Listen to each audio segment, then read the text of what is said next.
თუ შვილი გინდა გზაზე დააყენო, ისე რომ მას ცხოვრებაში ნაკლებად შეეშალოს და ბევრჯერ სწორად მიეკვლიოს გზა. ორი რამე უნდა მას.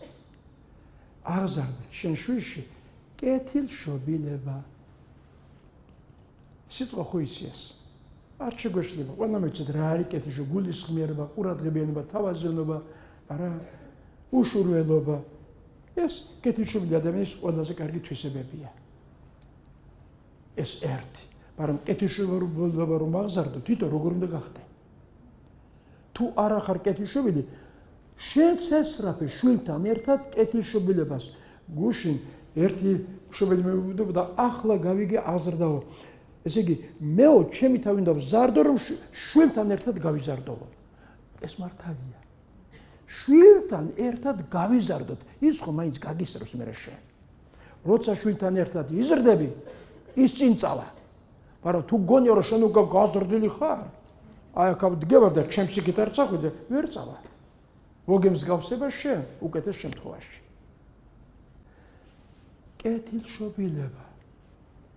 ჩემო ჯგუფასო დედაო, აგერ მამას ხედავ, მადლობელი ვარ მამებს რომ მოგზაინე ჩემო ჯგუფასო, იმიტომ რომ საერთოდ მამები თვლიან რომ ჩვენ ძალიან დაკადებულები ვართ, ოჯახი უნდა ვარჩინოთ, დილთადერ გავდერთ, სწორიც არის ეს, ნუ ასე არის ცხოვრება აწყობილი. მაგრამ აი ხომ ვნახეთ მაინც დრო, რომ რაღაცა მე თქვენთვისაც მამებისთვის ცალკე ვიტყვი ერთ-ორ სიტყვას. კეთილშობილება. აი იმ სიაში ეგაც გარში ამოწმეთ. რამდენად კეთილშობილი ხართ განარჩეული ადამიანებისთვის, ყველასთვის, ვინც არ უნდა შეხვდეთ, ნაცნობი, უცნობი, ნათესავი, არანათესავი, ვინც არ უნდა იყოს. ეს კეთილშობილება ჩემი უმაღლესი ზნედა თვისებაა და როგორც არ და მომეპყრათ, ჩემს კეთილშობილებას დაბლა არ დავწა. აი გაზომეთ ესაც. იმიტომ რომ კეთილშობილება კეთილშობილებით აღიზრდება. ეს როგორც მედლის ორი მხარეო. აბა ახლა შემოვაბრუნოთ, იქ რაღაც წერია, იქ ცოტა მეტია. მეორე მხარე.